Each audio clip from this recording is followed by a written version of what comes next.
Hello दोस्तों, मैं हूं आपका अपना दोस्त अंकित यादव और आप देख रहे हैं आपका अपना YouTube channel my quick chemistry. तो अभी तक हम लोगों ने माई क्विक केमिस्ट्री में सॉल्यूशन चैप्टर का 5 लेक्चर अभी तक हम लोगों ने पढ़ लिया है। ये हमारा 6th लेक्चर है और इस लेक्चर में हम पढ़ने वाले हैं लिक्विड सॉल्यूशन के वो 2 पार्ट जिसे आप आइडियल सॉल्यूशन और नॉन आइडियल सॉल्यूशन बोलते हैं। ठीक है, तो टाइम बर्बाद नहीं करेंगे, हम सीधा स्टार्ट करेंगे आइडियल और नॉन आइडियल सॉल्यूशन। लेकिन इससे पहले कि मैं क्लास स्टार्ट करूं, देख लीजिए कि आपने इस पूरे YouTube चैनल को सब्सक्राइब किया है। अगर किया है तो थैंक यू, थैंक्स, एंड नहीं किया है तो अभी कर लो और सब्सक्राइब करो, शेयर करो एंड लाइक करो। ठीक है, और अगर कभी भी आपको किसी टाइप की कोई प्रॉब्लम होती है तो आप हमें व्हाट्सएप कर सकते हैं, आप कमेंट बॉक्स में जाके क्वेश्चन को कमेंट कर सकते हैं आपकी मर्जी। ओके, ठीक है। लेक्चर नंबर 6 करना क्या है जरा देखें ध्यान से। अभी तक हम लोगों ने राउल्स लॉ, इसके पहले वाले लेक्चर में हम लोगों ने राउल्स लॉ को अच्छे से ध्यान से देखा था। आज के लेक्चर में हम राउल्स लॉ नहीं पढ़ने वाले क्योंकि वो तो पढ़ ही चुके हैं। उस राउल्स लॉ के बेस पे 2 सॉल्यूशन डिवाइड किया गया। सॉल्यूशन को 2 पार्ट में डिवाइड किया गया। पहला ideal solution and second one is non ideal solution. इसको पढ़ने से पहले मैं एक छोटा सा क्वेश्चन आपसे पूछूंगा। वो क्वेश्चन ये है कि क्या आपको पता है कि 1 लीटर अगर आपके पास एल्कोहल है और उसमें 1 लीटर वाटर डाल दिया जाए तो कितना लीटर बन जाएगा? आप कहेंगे 2 लीटर। लेकिन मैं कहूंगा नहीं, ये 2 लीटर बनेगा या 2 लीटर नहीं बनेगा, ये इस बात पे डिपेंड करेगा कि वो आइडियल सॉल्यूशन है या नॉन आइडियल सॉल्यूशन। इसी बात पे हम चर्चा करेंगे कि कब 2 लीटर बनेगा, कब 2 लीटर से कम बनेगा, कब 2 लीटर से ज्यादा बनेगा। ओके, स्टार्ट करते हैं। तो आइए देखते हैं कि आइडियल सॉल्यूशन क्या होता है, आइडियल सॉल्यूशन की डेफिनेशन क्या होती है। ठीक है, सभी लोग फटाफट अपनी कॉपी में नोट करेंगे। लिक्विड सॉल्यूशन को 2 तरीके से डिवाइड किया, एक आइडियल एक नॉन आइडियल। किसके बेस पे? राउल्स लॉ के बेस पे। तो हेड डालना होगा आपको आइडियल सॉल्यूशन और लिखना होगा आइडियल सॉल्यूशन में आप लिखें a solution that obeys Raoult's law over an entire range of concentration is said to be ideal solution. एक सॉल्यूशन जो इंटायर रेंज ऑफ कॉन्सेंट्रेशन में राउल्स लॉ को फॉलो करे वो आइडियल सॉल्यूशन कहलाता है। और आइडियल सॉल्यूशन के लिए हम लोगों ने जो ग्राफ देखा है वो ग्राफ कुछ इस तरीके से, यानी कि आपने देखा कि आप जो अभी P1, P2 and P total के लिए जो ग्राफ आपको बनाया गया था वो ग्राफ राउल्स लॉ में आपने ऐसे देखा था। यानी कि ये जो ग्राफ हमने इसके पहले वाले लेक्चर में पढ़ा था वो प्रॉपर किसके लिए है? आइडियल सॉल्यूशन के लिए। आइडियल सॉल्यूशन एक ऐसा सॉल्यूशन है जिसमें राउल्स लॉ पूरी तरीके से फॉलो हो रहा है। ये है आपका राउल्स लॉ पूरी तरीके से फॉलो हो रहा है। That means ideal solution. Ideal solution के लिए डेल्टा H मिक्सिंग 0 है, साथ ही साथ डेल्टा V मिक्सिंग भी 0 है। आइए इसको समझने की कोशिश करते हैं कि डेल्टा H मिक्सिंग क्या है और delta V mixing. Delta H mixing का मतलब होता है कि जब हम सॉल्यूट को सॉल्वेंट के अंदर इंटर करा रहे हैं उस टाइम पर ना तो कोई हीट रिलीज हो रही है ना ही कोई हीट एब्जॉर्ब हो रही है। That means delta H equals to 0। और डेल्टा V इक्वल्स टू 0 होने का मतलब ये होगा कि जब भी कभी हम किसी भी सॉल्यूशन को या सॉल्वेंट के अंदर सॉल्यूट के अंदर सॉल्वेंट को ऐड कर रहे हैं उस टाइम पर ना तो वॉल्यूम इंक्रीज कर रहा है और ना ही वॉल्यूम डिक्रीज कर रहा है। तो अगर वॉल्यूम इंक्रीज भी नहीं कर रहा है, वॉल्यूम डिक्रीज भी नहीं कर रहा है, इसका मतलब डेल्टा V की वैल्यू 0। अगर हीट एक्सचेंज नहीं हो रहा है, यानी कि ना तो एब्जॉर्ब हो ना तो एब्जॉर्ब हो रहा है, ना तो एब्जॉर्ब हो रहा है ना ही रिलीज हो रहा है, that means delta H equals to 0। तो आइडियल सॉल्यूशन के केस में delta H equals to 0 and delta V also is equals to 0। अब एक प्रॉब्लम आई कि आखिर ये डेल्टा V इक्वल्स टू 0 है, इसका क्या मतलब होगा? आइए इसको समझने की कोशिश करें। इसके लिए मैं आपको बताऊंगा कि मान लीजिए आपके पास जो पार्टिकल है, जो सॉल्वेंट का पार्टिकल है उसको हम A बोले और जो सॉल्यूट का पार्टिकल है उस सॉल्यूट के पार्टिकल को हम B बोले। तो हमने सॉल्वेंट के पार्टिकल को क्या बोला? A, और सॉल्यूट के पार्टिकल को क्या बोल रहे हैं? B। तो सॉल्वेंट और सॉल्यूट के पार्टिकल के बीच में इंटरेक्शन होगा, सॉल्वेंट सॉल्वेंट के बीच में इंटरेक्शन होगा, सॉल्यूट सॉल्यूट के बीच में इंटरेक्शन होगा, कुछ इस तरीके से। और जब इंटरेक्शन हो रहा होगा तो उनके बीच में कुछ पर्टिकुलर डिस्टेंस पाया जाएगा। यहाँ पे मैंने A क्या लिया है? सॉल्वेंट। B क्या लिया है? सॉल्यूट। तो आप देखेंगे A और B के बीच में कुछ इंटरेक्शन होगा जिसकी वजह से इसके बीच में कुछ डिस्टेंस होगा और यही डिस्टेंस किसके इक्वल होना चाहिए? ए के बीच की इक्वल ए के बीच के डिस्टेंस की इक्वल होना चाहिए एंड बी के बीच के डिस्टेंस की इक्वल होना चाहिए। अगर ए के बीच की डिस्टेंस बी के बीच की डिस्टेंस ए बी के बीच की डिस्टेंस के इक्वल है, एग्जैक्ट तीनों आपस में इक्वल है, दैट मीन्स ये आइडियल सॉल्यूशन है और इसमें डेल्टा वी की वैल्यू 0 है। अब इसको मैं कैसे समझाने की कोशिश करूंगा, ध्यान से देखिए। सपोज दैट मेरे पास दो क्लास, एक क्लास में 50 बॉयज बैठे हुए हैं और दूसरी बगल वाली क्लास में 50 गर्ल्स बैठी हुई। तो 50 गर्ल्स एंड 50 बॉयज, दो अलग अलग क्लास में बैठे हुए। मैं क्या कर रहा हूं, अभी मैं ये पहले मेजर कर रहा हूं, ये देख रहा हूं कि जो 50 बॉयज हैं उनमें हर दो स्टूडेंट के बीच की कितनी डिस्टेंस है, दो लड़कों के बीच की डिस्टेंस कितनी है। और वैसे ही मैं गर्ल्स के साथ जाकर के वहां पे देख रहा हूं कि दो लड़कियों के बीच की डिस्टेंस कितनी है। तो ऑब्वियसली एक बड़ी वाली सीट है, इस पे दो लड़के इस वाले रूम में भी बैठे हुए, दूसरे वाले रूम में भी दो लड़के बैठे हुए। ठीक है, कोई बात नहीं, अच्छी बात है। अब मैंने क्या किया, एक तरफ मैथ की क्लास चल रही है, एक तरफ बायो की क्लास चल रही है। ऐसे आप समझ लीजिए कि जो बॉयज हैं उनकी मैथ की क्लास चल रही है और जो गर्ल्स हैं उनकी बायो की क्लास चल रही है। अचानक से उनका एक पूरा लेक्चर कंप्लीट होता है, बायो वाले बच्चों का कंप्लीट होता है, मैथ वाले बच्चों का कंप्लीट होता है। अब केमिस्ट्री का लेक्चर लगने वाला है। चूंकि केमिस्ट्री का एक ही कॉमन टीचर है और वो जो टॉपिक पढ़ाना है आज वो दोनों में कॉमन है, तो उसने क्या किया, दोनों बच्चों को कॉमन हॉल में बुला लिया। अब जब गर्ल्स एंड बॉयज जब एक साथ आकर के एक ही क्लासरूम में बैठेंगे तो टोटल कितना सरफेस एरिया कवर होगा।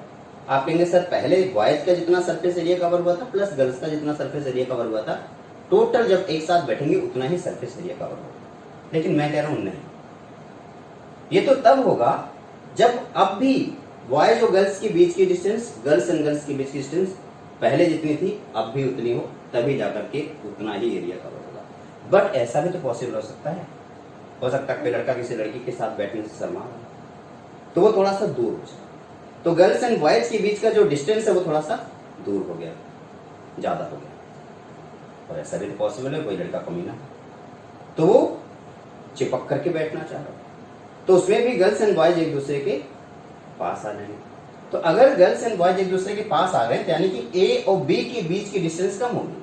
अच्छा, पास कब आएंगे, जब इंटरेक्शन फोर्स बढ़ जाए। इंटरेक्शन बढ़ने से वो दोनों क्या हो जाएंगे, पास आ जाएंगे। और अगर इंटरेक्शन कम हुआ तो दोनों क्या हो जाएंगे, दूर हो जाएंगे। मेरी बात आप समझ पा रहे हैं? बिल्कुल। तो वो जो सरफेस एरिया है वो डिपेंड करेगा कि पहले जितने डिस्टेंस थी इनकी बीच की और इनकी बीच की, और जब दोनों मिल गए तो उस टाइम पे जितने डिस्टेंस है अगर सब बराबर है तो उस टाइम पे वॉल्यूम में कोई चेंजमेंट नहीं है। मॉलिक्यूल के बीच की डिस्टेंस वही है, इसका मतलब इनके बीच का इंटरेक्शन भी वही होगा, और ये तब होगा जब वॉल्यूम में कोई चेंजमेंट नहीं होगा। लेकिन मैं तो कह रहा हूं कि रियल लाइफ में कोई भी, अगर आपसे रियल लाइफ के बारे में बात करें तो रियल लाइफ में कोई भी आइडियल सॉल्यूशन एग्जिस्ट नहीं करता, कभी भी कोई भी आइडियल सॉल्यूशन एग्जिस्ट नहीं करता। मैं चाहता हूं आप ये सारी बातें नोट कर लें, उसके बाद हम आगे, ठीक है? चलो, अब रियल लाइफ में चूंकि सारे कोई भी सॉल्यूशन एग्जिस्ट नहीं कर रहा है तो इसका मतलब आइडियल सॉल्यूशन होगा। फिर भी हम कुछ एग्जांपल देखेंगे, एक दो एग्जांपल्स हैं जो फिर भी एग्जिस्ट करते हैं, जैसे हेक्सेन एंड हेप्टेन। चलिए मैं एग्जांपल देता हूं। सपोज दैट आपसे मैं कहूं कि दो वाटर को आपस में मिलाओ, एक बिस्लेरी का बोतल है एक रियल नीर है, दोनों को आपस में मिला दो। 1 लीटर बिस्लेरी है, 1 लीटर जो आपके घर का पानी है, दोनों को आपस में मिलाओगे कितना लीटर होगा? ऑब्वियसली 2 ही लीटर होगा, ना कम ना ज्यादा, 2 लीटर होगा। क्यों? क्योंकि वो दोनों सिमिलर है भाई, दोनों पानी है, दोनों वाटर है, इसलिए कोई चेंजमेंट नहीं आ रहा। यानी कि दो सिमिलर चीजों को आपस में मिलाओगे तो कोई चेंजमेंट नहीं आएगा। जैसे हेक्सेन एंड हेप्टेन, तो हेक्सेन या हेप्टेन दोनों सिमिलर दिख बस इसमें एक कार्बन ज्यादा हो गया। तो हेक्सेन और हेप्टेन इन दोनों को आपस में मिलाओगे तो वो आइडियल सॉल्यूशन होगा, डेल्टा वी मिक्सिंग 0 होगा। या मैं एग्जांपल देता हूं, बेंजीन और मिथाइल बेंजीन, बस एक ही कार्बन का अंतर है, तो बेंजीन हो या मिथाइल बेंजीन इन दोनों में भी डेल्टा वी की वैल्यू क्या होगा? 0 होगा। इधर देख लो, chlorobenzene and bromobenzene, chlorobenzene and bromobenzene, सिर्फ क्लोरीन और ब्रोमीन का ही तो अंतर है, दोनों तो हैलोजन है ना, दोनों हैलाइड है, इसका मतलब इसमें भी डेल्टा वी मिक्सिंग क्या होगा? 0 होगा। ये किसका सॉल्यूशन हो गया? आइडियल गैस का आइडियल सॉल्यूशन ये हो गया। आइडियल सॉल्यूशन केस में आप दो बात याद रखेंगे। पहली बात, इंटरेक्शन ए की इंटरेक्शन बी का जो इंटरेक्शन है वो ए बी के इंटरेक्शन के बराबर है, जिसकी वजह से ए के बीच की डिस्टेंस बी के बीच की डिस्टेंस ए बी के बीच की डिस्टेंस के इक्वल है। और अगर ये है इसका मतलब डेल्टा वी मिक्सिंग होगा 0 और इसी तरीके से डेल्टा एच मिक्सिंग 0 होगा, यानी कि इन दोनों को आपस में मिलाओगे तो ना एनर्जी रिलीज होगी और ना ही एनर्जी एब्जॉर्ब होगी। ओके, तो ये तो रहा आपका आइडियल सॉल्यूशन जिसको मैंने आपको डिटेल में पढ़ा दिया। मेरे ख्याल से अब आपको कोई क्वेश्चन देगा तो आप बड़े प्यार से आइडियल सॉल्यूशन का एग्जांपल दे सकते हैं। ठीक है, कोई दिक्कत नहीं है ना? ओके, दिक्कत भी नहीं होगी। ठीक है, फिर आगे बढ़ेंगे। आइडियल सॉल्यूशन आप फटाक से जल्दी से नोट कर लीजिए, उसके बाद आगे बढ़ेंगे। एग्जांपल भी आप फटाक से नोट कर लीजिए। ठीक, नोट कर लिया। तो इसके लिए ग्राफ भी मैंने आपको बना दिया है, आप इसे देखिए। अब हम पढ़ेंगे नॉन आइडियल सॉल्यूशन के बारे में। आइए देखते हैं नॉन आइडियल सॉल्यूशन क्या है। वही आपको पता ही है, फिर से वही डेफिनेशन, पुराना वाला डेफिनेशन जैसे था वही इस तरह इसका डेफिनेशन भी वैसे ही होगा। Solution that do not obey Raoult's law over the entire range of concentration are said to be non ideal solution. इस बार राउल्ट्स लॉ को ओबे नहीं कर रहा है, राउल्ट्स लॉ को फॉलो नहीं कर रहा है सॉल्यूशन। इसका मतलब इस बार मॉलिक्यूल के बीच की डिस्टेंस चेंज हो रही होगी, यानी कि इस बार डेल्टा वी मिक्सिंग 0 नहीं हो रहा होगा, डेल्टा एच मिक्सिंग 0 नहीं हो रहा होगा। आइडियल सॉल्यूशन का क्या कंडीशन था?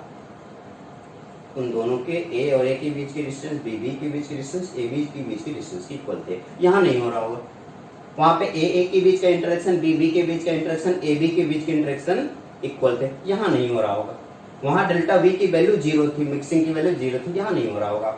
वहां डेल्टा वी एच मिक्सिंग की वैल्यू 0 थी, यहाँ नहीं हो रहा होगा। अब आपके दिमाग में क्वेश्चन है, अगर ऐसा नहीं हो रहा है तो दो पॉसिबिलिटी है। कौन कौन सी?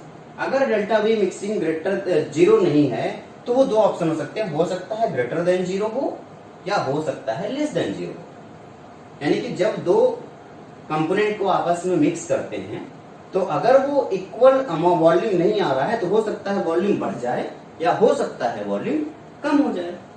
अगर आप ऐसा सोच रहे हैं, आपके दिमाग में ये क्वेश्चन आ रहा है, तो मैं कहूंगा आप बिल्कुल सही और सटीक बात सोच रहे हैं, बिल्कुल सही सोच रहे हैं। इसका मतलब या तो डेल्टा वी मिक्सिंग ग्रेटर होगा या तो डेल्टा वी मिक्सिंग लेस होगा। इसी के बेस पे इसको दो तरीके से डिवाइड किया गया है। एक का नाम हमने दिया है पॉजिटिव डेविएशन और दूसरे का नाम हमने दिया है नेगेटिव डेविएशन। तो आइए हम समझने की कोशिश करते हैं, यानी कि नॉन आइडियल सॉल्यूशन को कितने तरीके से डिवाइड किया गया है? दो तरीके से। कौन कौन सा नॉन आइडियल सॉल्यूशन है?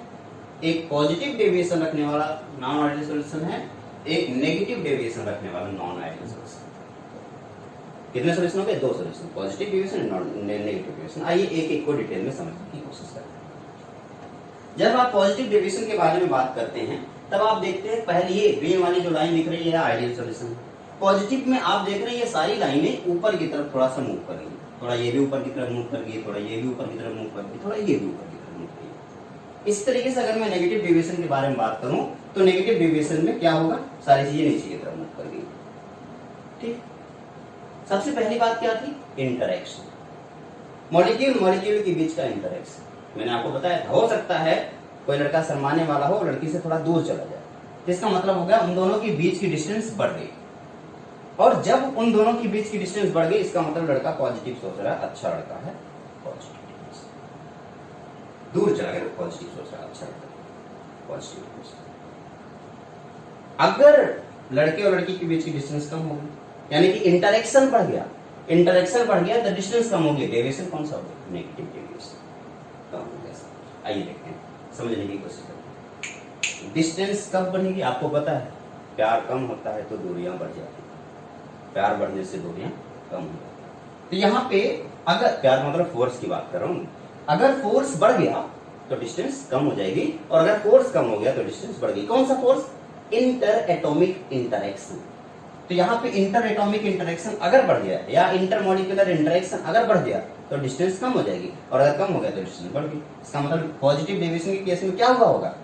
इंटर मॉलिक्यूलर इंटरेक्शन कम हो गया होगा, इंटर मॉलिक्यूलर इंटरेक्शन कम हो गया होगा जिसकी वजह से डिस्टेंस बढ़ गया और डिस्टेंस बढ़ गया तो positive deviation. Inter molecular interaction बढ़ गया, डिस्टेंस कम हो गया, नेगेटिव डेविएशन। ओके, मेरे ख्याल से बात आपके समझ में आ रही होगी। यानी कि मिला जुला के मैं आपसे ये बोलूंगा नेगेटिव डेविएशन के केस में ना तो डेल्टा वी मिक्सिंग जीरो होगा ना तो डेल्टा एच मिक्सिंग जीरो होगा। जितना इन दोनों के बीच का डिस्टेंस था ए और बीबी का, पॉजिटिव डेविएशन में बढ़ जाएगा, नेगेटिव डेविएशन में कम हो जाएगा। That means delta H mixing is not equal to zero and delta V mixing is not equal to zero. Okay, यहां से डेल्टा एच मिक्सिंग भी जीरो नहीं है, डेल्टा वी मिक्सिंग भी जीरो नहीं है। अब अगर मैं कहूं कि डिस्टेंस बढ़ने से वॉल्यूम बढ़ गया, अगर वॉल्यूम बढ़ गया, आप देखिए वॉल्यूम बढ़ गया, वॉल्यूम बढ़ना चाह रहा है मॉलिक्यूल क्या कर रहा है, वॉल्यूम बढ़ना चाह रहा है, लेकिन इस कंटेनर के अंदर वॉल्यूम थोड़ी बढ़ेगा। इस कंटेनर वॉल्यूम नहीं बढ़ेगा, तो ये वॉल्यूम आगे बढ़ेगा, आगे की तरफ पुश करेगा और यहां पे जाके पुश करेगा, जिसकी वजह से लेवल बढ़ जाएगा। लेवल क्या है? प्रेशर। इसका मतलब प्रेशर बढ़ेगा। ठीक है, पीवी इक्वल्स टू एनआरटीसी। अगर वॉल्यूम बढ़ाना चाह रहे हैं और वॉल्यूम नहीं बढ़ पा रहा है, तो इसका मतलब प्रेशर अपने आप बढ़ जाएगा। तो आप देखेंगे कि ये लाइन जो पहले था, ये लाइन जो आपको देख रहे हैं, ये पहले वाले लाइन है। अब हमने क्या किया कि जो डेविएशन है प्रेशर में वो पॉजिटिव हो गया, बढ़ गया, तो ये वाली लाइन भी ऊपर चली गई, ये वाली लाइन भी ऊपर चली गई, यानी कि P1 भी बढ़ गया, P2 भी बढ़ गया और P टोटल भी बढ़ गया, सब बढ़ गया। हमारे ख्याल से आपको पता है ये सब क्यों बढ़ा, क्यों बढ़ा है? क्योंकि डिस्टेंस बढ़ गया।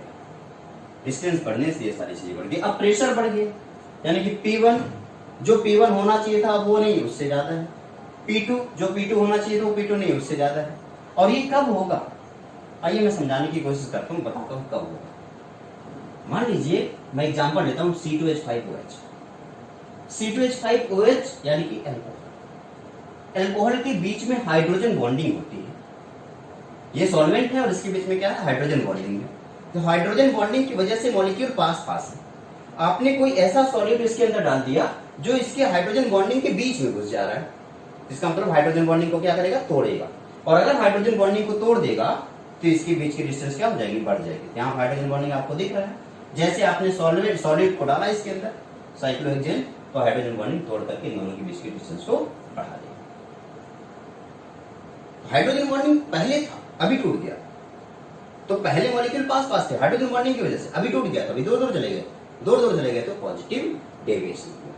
अब जरा पॉजिटिव डेविएशन को जरा एक बार वापस से समझाने की कोशिश करता हूं। आप समझ चुके होंगे पॉजिटिव डेविएशन में क्या होगा, P1 या PA, P2 या PB। तो PA जो होना चाहिए था, क्या होना चाहिए था? XA और PA0 के इक्वल होना चाहिए था, लेकिन बढ़ जाएगा, PA is greater then XA in PA0। इसी तरीके से PB किसके इक्वल होना चाहिए था? XB PB0 के इक्वल होना चाहिए, बट PB क्या हो जाएगा?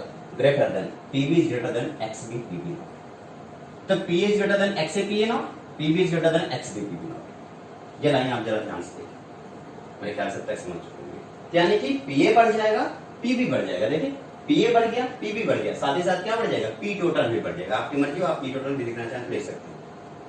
और इन सब के दौरान delta H mixing is greater than 0, delta H mixing भी बढ़ जाएगा और साथ ही साथ वॉल्यूम भी बढ़ जाएगा। तो delta H mixing is greater than 0 as well as delta V mixing भी ग्रेटर देन 0। तो क्या क्या है? डिस्टेंस बढ़ रहा है, डिस्टेंस बढ़ने की वजह से डेल्टा H मिक्सिंग बढ़ रहा है, डेल्टा V मिक्सिंग बढ़ रहा है, PA बढ़ रहा है, PB बढ़ रहा है। ये सब कुछ पॉजिटिव डेविएशन में बढ़ रहा है, सिर्फ एक ही चीज कम हो रही है। कौन सी चीज कम हो रही है? सोचो, इंटरेक्शन। सिर्फ और सिर्फ इंटरेक्शन कम होने की वजह से ही तो सारी चीजें हो रही है।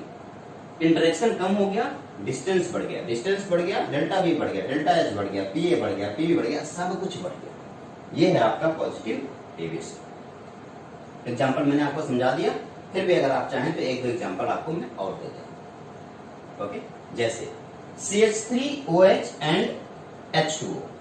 मैं आपको बताऊं CH3OH में तो हाइड्रोजन बॉन्डिंग है, H2O में भी हाइड्रोजन बॉन्डिंग है, इसमें भी हाइड्रोजन बॉन्डिंग है, इसमें भी हाइड्रोजन बॉन्डिंग है। लेकिन ये जो इसका हाइड्रोजन बॉन्डिंग है ये ज्यादा है, इसकी भी हाइड्रोजन बॉन्डिंग ज्यादा। लेकिन जब ये दोनों आपस में मिलते हैं तो इनकी जो हाइड्रोजन बॉन्डिंग होती है वो पहले की तरह स्ट्रॉन्ग नहीं होती, वीक होती है। और जब वीक वाली पहले की तरह स्ट्रॉन्ग नहीं हो रही, इसका मतलब इनकी हाइड्रोजन बॉन्डिंग वीक होने का मतलब इंटरेक्शन वीक होना, इंटरेक्शन वीक होने का मतलब डिस्टेंस बढ़ जाना, और डिस्टेंस बढ़ने की वजह से पॉजिटिव डेविएशन। दूसरा एग्जांपल, जैसे CHCl3 एंड CCl4, जब इन दोनों को आपस में मिलाएंगे तो भी पॉजिटिव डेविएशन मिलेगा। ठीक है, तो ये आपने पॉजिटिव डेविएशन की कुछ एग्जांपल देख लिए। इसके पहले वाला भी एग्जांपल मैंने दिया था साइक्लोहेक्सेन के साथ C2H5OH। तीन एग्जाम्पल मैंने आपको बताया। अब किसकी बात करना आई है? अब बात आ गई है नेगेटिव डेविएशन। तो मैंने आपको ऑलरेडी बता दिया, ए के बीच का इंटरेक्शन, बी के बीच का इंटरेक्शन जितना है, AB के बीच का इंटरेक्शन बढ़ गया, और जब AB के बीच का इंटरेक्शन बढ़ जाएगा तो डिस्टेंस कम हो गया, और डिस्टेंस कम हो गया तो आपको पता है जो मॉलिक्यूल पहले दूर दूर हुआ करते थे वो पास पास आ गए। पास पास आने की वजह से वॉल्यूम डिक्रीज कर जाता है, यानी कि वॉल्यूम अब कम हो जाएगा। इससे क्या हो जाएगा? Negative deviation. और नेगेटिव डेविएशन में सारी चीजें देखिए किस तरफ आ जाएंगी? नीचे की तरफ। मैंने आपको क्या बताया? वॉल्यूम कम हो गया। वॉल्यूम कम होने की वजह से प्रेशर कम हो जाएगा। भाई आपको पता है ना, बलून है, उस बलून में वॉल्यूम कम कर देना, उसका मतलब प्रेशर कम होगा। वॉल्यूम अगर उतना ही रखो और आप कह रहे हो नहीं मैं वॉल्यूम कम करना चाह रहा हूँ, मैं कहूँगा नहीं इससे अच्छा प्रेशर कम कर दो, ठीक।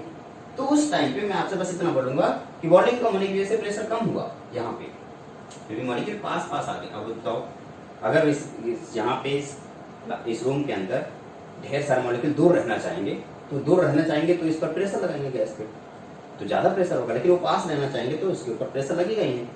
वैन डर वाल इक्वेशन आपने पढ़ा था पहले, यही तो करेक्शन आया था। Correction factor in van der वाल आइडियल गैस इक्वेशन में करेक्शन करके तब वैन डर वाल गैस इक्वेशन बना, यही तो करेक्शन फैक्टर था, ठीक है। तो अगर मॉलिक्यूल पास पास आएंगे तो प्रेशर कम हो जाएगा, मॉलिक्यूल दूर रहेंगे तो प्रेशर ज्यादा होगा। तो प्रेशर क्या होगा? कम होगा। तो कौन कौन सा प्रेशर कम होगा? P1 भी कम हुआ, P2 भी कम हुआ, और P टोटल भी सब कम हो जाएगा। यानी कि जो आपने पॉजिटिव डेविएशन में ग्रेटर देन 0 रखा था, उन सब में नेगेटिव डेविएशन में वो सारी चीजें लेस देन 0 आप कर देंगे, आपका सारा आंसर है। एग्जांपल दे देते हैं। CH3COCH3, CHCH3। अच्छा, अब मैंने आपको बताया कि इंटरेक्शन क्या है? इंटरेक्शन बढ़ाना है और डिस्टेंस कम कराना है। तो पहले कोई ऐसा था जिसमें पहले हाइड्रोजन बॉन्डिंग नहीं थी, लेकिन उसके अंदर कोई सॉल्यूट डाल दिया गया। पहले जो सॉल्वेंट था उसमें हाइड्रोजन बॉन्डिंग नहीं थी, सॉलिड में हाइड्रोजन बॉन्डिंग नहीं थी, लेकिन सॉलिड और सॉल्वेंट जब आपस में पास आए तो उसमें हाइड्रोजन बॉन्डिंग हो गई। कुछ ऐसा हो गया जैसे CH3COCH3 में कोई हाइड्रोजन बॉन्डिंग नहीं है, CHCl3 में क्लोरोफॉर्म में कोई हाइड्रोजन बॉन्डिंग नहीं है, लेकिन जब ये दोनों पास आते हैं तब हाइड्रोजन बॉन्डिंग आ जाता है। और जब अब हाइड्रोजन बॉन्डिंग आ गया तो अब इंटरेक्शन बढ़ गया, इंटरेक्शन बढ़ने से पास पास आ जाएगी। यानी कि आप ये बोलेंगे कि सर अगर पहले हाइड्रोजन बॉन्डिंग नहीं है, मिक्स करने के बाद हाइड्रोजन बॉन्डिंग हो रहा है तो नेगेटिव डेविएशन। पहले से हाइड्रोजन बॉन्डिंग है, मिक्स होने के बाद हाइड्रोजन बॉन्डिंग टूट रहा है तो पॉजिटिव डेविएशन। ओके, मेरे ख्याल से ये बात आप बड़े आराम से प्यार से समझ सकते हैं। यहाँ पे हाइड्रोजन बॉन्डिंग आपको बता रहा है वो इंटरेक्शन उसका बढ़ गया, तो सारी चीजें क्या हो गई होंगी? हम हो गई। पीए की वैल्यू लेस देन जितना होना चाहिए, पीबी की वैल्यू लेस देन जितना होना चाहिए, कितना होना चाहिए? XB into PB. आपने क्या क्या देखा? Delta H mixing, delta V mixing, PA PB सब की सब जितना हो गया क्या हो गया? Less than 0। यानी कि डेल्टा H मिक्सिंग क्या हो गया? नेगेटिव। डेल्टा V मिक्सिंग क्या हो गया? नेगेटिव। पीए क्या हो गया? लेस देन XA PA नॉट। पीबी क्या हो गया? Less than XA। सब कुछ कम हो गया, डिस्टेंस भी कम हुआ, पीए कम हुआ, पीबी कम हुआ, डेल्टा H कम हुआ, डेल्टा V कम हुआ। क्या बढ़ गया? क्या बढ़ गया? इंटरेक्शन बढ़ गया। सिर्फ इंटरेक्शन को छोड़ के बाकी सारी चीजें कम हो गई, इंटरेक्शन बढ़ गया। और इस इंटरेक्शन के बढ़ने की वजह से ही तो सारी चीजें हुई। ये रहा आपका नेगेटिव डेविएशन। यानी कि हमने सॉल्यूशन को कितने तरीके से डिवाइड किया बेटा? सॉल्यूशन को हमने 2 तरीके से डिवाइड किया। कौन कौन सा 2 तरीका है? एक आइडियल, एक नॉन आइडियल। आइडियल तो ठीक है, नॉन आइडियल भी 2 तरीके से डिवाइड किया, एक पॉजिटिव डेविएशन और एक नेगेटिव डेविएशन। एग्जांपल आपके सामने नेगेटिव डेविएशन है, फिनॉल में और एनिलीन जब आपस में मिलाते हैं हाइड्रोजन बॉन्डिंग स्ट्रांग हो जाती है, जिसकी वजह से negative deviation. Chloroform and diethyl ether को जब आपस में मिलाते हैं हाइड्रोजन बॉन्डिंग बढ़ जाती है, जिससे नेगेटिव डेविएशन। मेरे ख्याल से सारी बातें क्लियरली आपके समझ में आ रही है। आप इन सारी बातों को जल्दी से नोट करना। जहां पर कहीं भी आपको लगे नोट करना तो उसे आप वीडियो को पॉज कीजिए और फटाक से नोट कर लीजिए। हाँ, साथ ही साथ हैंड रिटन नोट्स के बारे में मैंने आपको बताया था, आप प्लेलिस्ट में जाएंगे, इसके पहले जो पुराने वीडियोज हैं उनके किसी वीडियो में पहले वीडियो में जाएंगे तो वहाँ पे हैंड रिटन नोट्स का लिंक आपको दिया होगा। अदरवाइज आप mukenclasses.wordpress.com पे जाकर के इसे ले सकते हैं, या फिर फेसबुक पे म्यूकन क्लासेस सर्च कीजिए, वहाँ पे सारे लिंक आपको मिल जाएंगे। फेसबुक पे सर्च कीजिए म्यूकन क्लासेस, आप तो अपना फ्रेंड रिक्वेस्ट भेजिए, हम एक्सेप्ट करेंगे और वहाँ पे भी आपको सारे हैंड रिटन नोट्स भी अवेलेबल करा दिया जाएगा। अगर आप बोलेंगे तो आपको क्वेश्चन प्रैक्टिस के लिए सारे सीट अवेलेबल करा दिया जाएगा। अगर आप ऑब्जेक्टिव बोलेंगे तो ऑब्जेक्टिव, सब्जेक्टिव बोलेंगे तो सब्जेक्टिव भी अवेलेबल करा दिया जाएगा। यानी कि complete chemistry fully free with test. आपका ऑब्जेक्टिव टेस्ट भी हम जल्दी से अरेंज कराने वाले हैं, ठीक है। वो सारी चीजें भी होंगी, कुछ भी नहीं करना है, इसलिए आपको पैसा लगाने की जरूरत नहीं। आप बस बड़े प्यार से इस वीडियो को देखते रहिए और सीखते रहिए, समझते रहिए, पढ़ते रहिए। चलिए अब जरा देखते हैं। याद कीजिए, जब हम पॉजिटिव डेविएशन देख रहे थे तो एक अचानक से एक वैल्यू बढ़ गई थी, और जब हम नेगेटिव डेविएशन देख रहे थे अचानक से एक वैल्यू घट गई। यानी कि ये नेगेटिव में सबसे नीचे है, ये पॉजिटिव में सबसे ऊपर है। तो कभी कभी क्या होता है, उस टाइम पे एक्स से, यहाँ देखें x1 की कुछ कंपोजिशन होगा और x2 के भी कुछ कंपोजिशन होगा, और यहाँ पे भी x1 की भी कुछ कंपोजिशन होगा, x2 का भी कुछ कंपोजिशन होगा। तो x1 और x2 की कुछ पर्टिकुलर कंपोजिशन पे सॉल्यूशन कुछ अलग बिहेवियर शो करता है, ठीक है। तो x1 और x2 के कुछ पर्टिकुलर कंपोजिशन पे सॉल्यूशन कुछ अलग बिहेवियर शो करने लगता है, जिसकी वजह से आप कहते हैं कि सर ये अलग बिहेवियर क्यों शो हो रहा है, ठीक है। आपके दिमाग में क्वेश्चन आता है कि आखिर ये अलग बिहेवियर क्यों शो हो रहा है।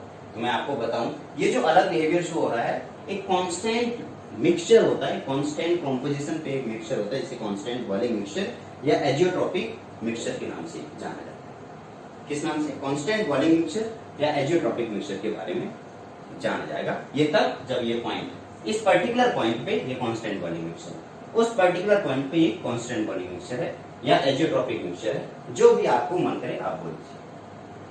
एजियोट्रॉपिक मिक्सचर एक पर्टिकुलर कंपाउंड के लिए होता है, जिसको फ्रैक्शनल डिस्टिलेशन से, अगर आप चाहें कि आप इस फ्रैक्शनल डिस्टिलेशन से इसको अलग कर पाएंगे, इस मिक्सचर को अलग कर पाएंगे, तो उस टाइम पे फ्रैक्शनल डिस्टिलेशन से मिक्सचर अलग करना बहुत ज्यादा मुश्किल होता है।